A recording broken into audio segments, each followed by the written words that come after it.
Oke teman-teman, untuk tes tahap ketiga dari BUMN, itu biasanya ada beberapa hal yang bobotnya cukup besar teman-teman. Salah satunya ada TKP, tes kompetensi bidang sesuai bidang masing-masing.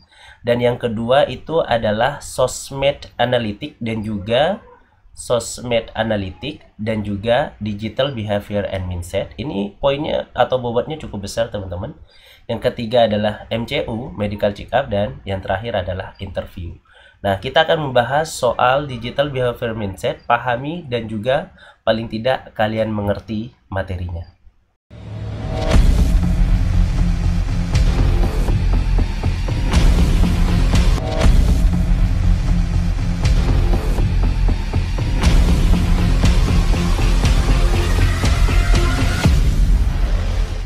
Oke, teman-teman, kita bahas dari nomor 1. Di sini ada kata kunci respon individu terhadap lingkungan digital. Berarti jawabannya pasti ada digitalnya dan juga lingkungan. Lingkungan itu biasanya dia memberikan suatu petunjuk terhadap suatu kebiasaan. Berarti jawaban yang paling tepat adalah digital behaviors. Bukan mindset. Mindset itu termasuk dari segi otak. Era digital ya sebagai halnya sekarang kita hidup di era digital. Kalau capability, kemampuan, readiness ini kan semacam read, membaca, tambah ness jadi bacaan. Jadi membaca situasi digital, kemampuan dalam membaca situasi. Nah, bagaimana dengan soal nomor 2? Ambil kata kuncinya. Ini ingat ya. Keterbatasan manusia dalam menyerap dan memproses informasi. Ingat, menyerap dan memproses informasi di era digital dapat dibantu dengan memiliki apa? Jadi kita terbatas, otak kita terbatas, nyerap informasi juga terbatas, tapi kita bisa loh dengan cara namanya dibantu dengan memiliki digital mindset. Nah, ini yang akan kita bongkar di sini di soal BUMN digital mindsetnya. Nah, ini karena keterbatasan manusia dalam menyerap dan memproses informasi di era digital. Oke, selanjutnya nomor 3. Di bawah ini merupakan kompetensi yang harus dimiliki untuk sukses di era digital. Wajib hukumnya kalau kalian mau sukses di era digital. Kecuali conceptual thinking. Nah, pemikirannya terkonsep, betul. Nah, strategic relationship, kita kan bahasanya sekarang kita harus punya networking, strategi dalam relasi juga betul. Makanya dalam satu organisasi pasti ada humasnya. Nah, ini kan relationship, human relationship. Nah, kalau seumpama fostering teamwork, ini berbicara tentang teamwork juga betul. Jadi yang merupakan kompetensi yang harus dimiliki untuk sukses di era digital kecuali adalah unadaptable. Berarti kecuali adalah B. Yang ditanya adalah kecuali, hati-hati. Oke, selanjutnya teman-teman, nomor 4. Setiap hari, Gio selalu menggunakan aplikasi Gojek, baik untuk memesan makanan ataupun memenuhi kebutuhan akan transportasi. Berarti dia konsumtif ya. Perilaku Gio termasuk dalam perilaku baik, perilaku hemat. Hemat-hemat nggak diterangkan di sini. Baik juga tidak menerangkan tentang kebaikan seseorang. Perilaku males, kan di sini tidak ada sesuatu yang menerangkan tentang kemalasan seorang. Kalau cuma dia menggunakan aplikasi Gojek kan bisa jadi bukan karena males, tapi dia mungkin karena solutif, mungkin karena macet daripada bawa mobil dan seperti itu. Ini termasuk adalah perilaku digital, memanfaatkan digital untuk mempermudah pekerjaan kita. Paham ya? Oke, selanjutnya nomor 5. Nah, ini perhatikan. Perhatikan kompetensi-kompetensi berikut.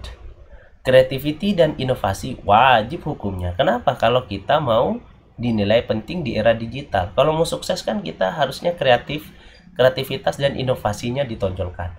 Entrepreneurship wajib. Ini berhubungan sama kita mempunyai jiwa-jiwa entrepreneur. Nah, conceptual thinking, ini pemikiran yang terkonsep. Kalau seumpama kita mengerjakan sesuatu tanpa terkonsep, saya yakin ujungnya tidak akan sesuai dengan harapan gitu.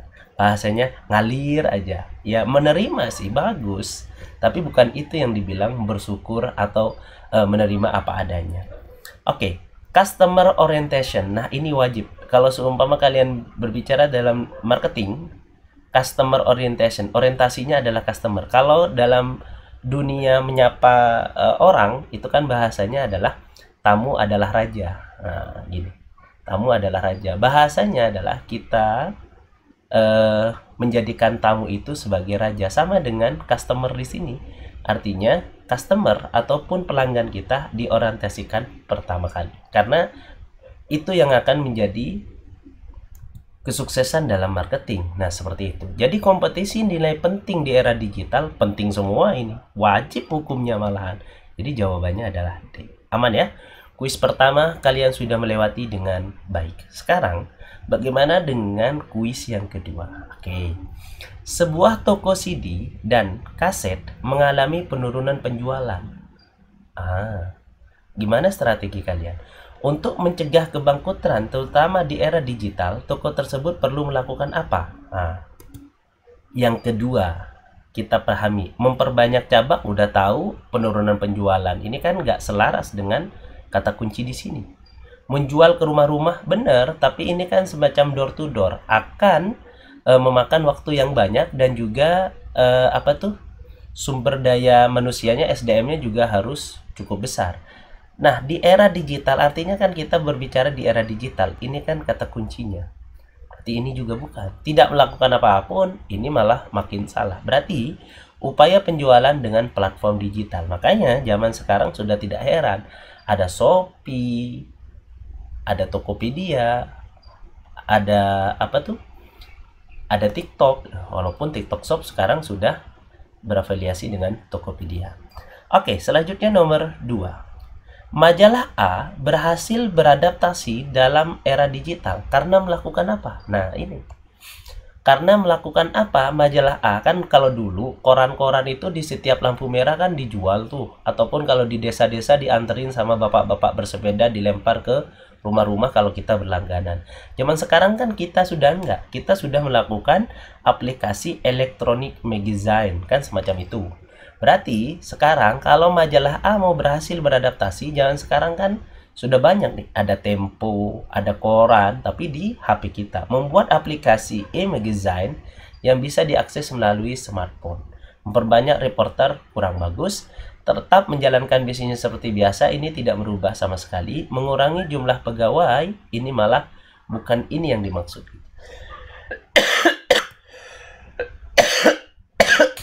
Lanjut ya. Oke. Nomor 3. Setelah berhasil dengan produk 1 dan mendapatkan berbagai macam penghargaan, udah berhasil dapat penghargaan lagi, produsen produk A tidak lagi melakukan inovasi. Waduh. Harusnya kalau kita sudah dapat berhasil, dapat penghargaan, diterima di masyarakat, kita harus tetap berinovasi.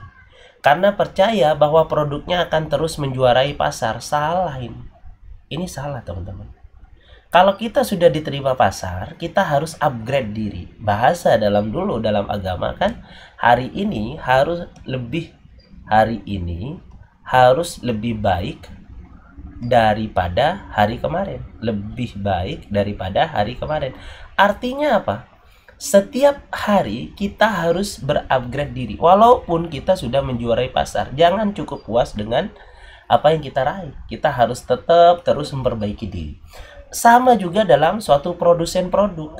Kalau produk kita sudah menjuarai pasar, produk kita sudah diterima oleh pasar, jangan sampai kita gak berinovasi. Wajib kita berinovasi. Produsen menerapkan pola pikir ini tidak bagus, produsen memiliki perilaku baik tidak, A dan B juga benar, ini dianggap benar tidak. Berarti yang benar adalah A dan B atau semuanya salah. Karena hal ini berarti semuanya salah kalau kita tidak melakukan suatu inovasi gitu. Selanjutnya nomor 4, teman-teman. Berikut ini merupakan sifat yang menunjukkan pola pikir dan perilaku digital. Ini wajib hukumnya kalian tahu ini. Menunjukkan pola pikir dan perilaku digital. Apakah kita terjebak dalam zona nyaman? Enggak, kan kita menunjukkan pola pikir dan perilaku digital. Kalau dalam akhlak itu namanya adiktif. Selalu terbuka dengan hal baru, yang hal baru itu bisa mempermudah pekerjaan kita. Rendahnya keterbukaan untuk belajar, salah. Tidak melakukan inovasi, ini baru juga salah. Jadi kata kuncinya untuk menunjukkan pola pikir dan perilaku digital, kita harus mempelajari. Bahasanya kita kalau bisa mempelajari tiap hari pergeseran tren, dan kebutuhan di masa yang akan datang. Karena digital itu cepat, teman-teman. Pergerakannya itu cepat. Jadi paling tidak kita harus bisa mempelajari pergeseran tren ataupun kebutuhan pasar di masa yang akan datang. Oke. Selanjutnya, review nomor 2, kuis 2 udah. Sekarang soal terakhir, review untuk kuis 2. Berikut ini membuat perusahaan Kodak gagal beradaptasi digital. Tahu nggak Kodak dulu? Zaman dulu Kodak. Sebelum ada Canon, sebelum ada mirrorless dan lain-lain. Kecuali satu, apakah dia tidak berani mengorbankan produk terkuatnya? Tidak, bukan ini masalahnya. Terjebak dalam zona nyaman? Bukan, karena intinya adalah kecuali. Ragu dalam berinovasi? Tidak. Berarti kalau kecuali adalah negatifnya. Jadi zaman dulu Kodak gagal beradaptasi di era digital karena dia memperhatikan pergeseran tren. Dalam artian di sini kecuali ya. Kecuali dia memperhatikan pergeseran tren. Gitu. Oke, selanjutnya review nomor 3. Nah, ini nih yang seru. Dalam membangun kapasitas digital, kita bisa menggunakan framework 70, 20, 10. Dalam framework tersebut, porsi 70% adalah apa? Nah, kalian pernah dengar nggak 70, 20, 10? 70 ini namanya adalah experience learning. Experience learning. Artinya, pembelajaran sesuai dengan pengalaman. 20 ini adalah social learning. Artinya berhubungan dengan sosial, 20%. Tapi kalau 10% itu adalah formal learning. Nah, ini. Jadi yang ditanya di sini adalah framework yang 70%. Berarti yang berhubungan sama experience learning. Kursus tidak berhubungan sama, ini kayak semacam formal, informal lah. Pelatihan di kelas, ini formal. Mentoring, coaching, dan diskusi, ini bisa aja masuk ke formal maupun sosial formal, ataupun bisa aja experience. Tapi kan yang lebih experience, yang paling experience di sini adalah praktek sehari-hari. Dia berarti 70% dalam membangun kapasitas digital itu kita harus praktek. Jadi 70 banding 30 lah bahasanya. Walaupun di sini perbandingannya adalah 70, 20, 10 experience, sosial, dan juga formal ya. Oke, good. Selanjutnya nomor 2. Aku yakin kalau seumpama nomor 2 kalian sudah paham semua. Apabila kita ingin mengumpulkan dokumen lebih cepat dalam kota yang sama, kita dapat menggunakan aplikasi GoRide untuk motor, GoFood untuk makanan, GoCar untuk mesen mobil, GoSend untuk pengiriman.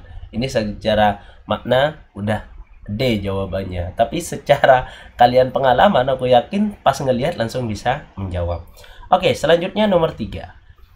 Untuk melakukan kolaborasi pekerjaan dengan tim seperti melakukan sharing file dokumen, dapat memanfaatkan aplikasi apa? Wah, ini sudah tahu juga kan jawabannya kalian, nggak usah dijelaskan juga. Betul, via Google Drive. Oke, lanjut. Review quiz 4 ya. Oke, bagaimana dengan review quiz 4, Kak? Jadi soalnya nanti berhubungan sama kayak gini, ada soal yang bisa based on experience atau soal yang jebakan-jebakan gitu aja, teman-teman. Oke, nomor 1. Mempelajari masalah yang terjadi termasuk situasi yang melakukan observasi dalam memberikan solusi atas permasalahan tersebut. Hal ini dilakukan mengembangkan kompetensi apa? Nah, ini kata kuncinya dari apa? Mempelajari masalah, belajar mencari kata kunci. Terus setelah itu melakukan observasi. Apakah entrepreneur? Enggak. Apakah konseptual? Nah, ini. Apakah dia creativity dan innovation?